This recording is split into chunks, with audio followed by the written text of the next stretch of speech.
In the back of the book segment tonight, Sony Pictures reversed course today, announcing that it will release the controversial movie The Interview on Christmas Day. After all, the movie about the assassination of Kim Jong-un will now play in a handful of theaters. Sony had pulled the film last week after the hackers who had already launched a cyber attack against Sony made ominous threats referencing 9/11. Join me now from Washington with reaction, Charles Krauthammer, the author of the big bestseller, Things That Matter.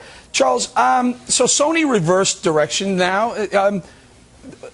I was kind of shocked that they pulled the film in the first place. They blamed the movie theaters, they blamed the movie houses themselves, and then now they're turning around and changing their mind. Well, they have a record of getting it right, or at least getting everything wrong, and now they've gotten it right. Almost at random. I think it is the right thing to do.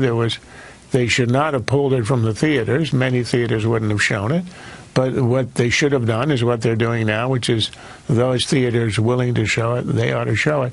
But I do think when this thing is all over, after all, this is a Seth Rogen comedy, which means it's probably going to be sophomoric, a little bit raunchy.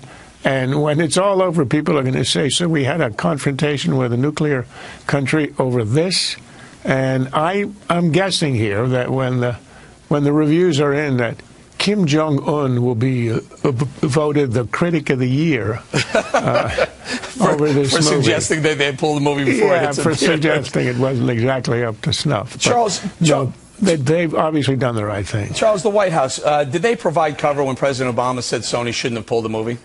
Well, there's something curious about this. The economist Erwin Stelzer pointed out that, here's Obama in that same speech at press conference where he said this isn't a Sony security problem.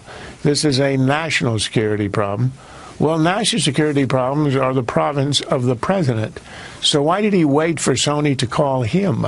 Don't you think he should have called them, or he should have acted on behalf of the national security? I think he was right in saying that Sony had made a mistake, but it was a little bit late.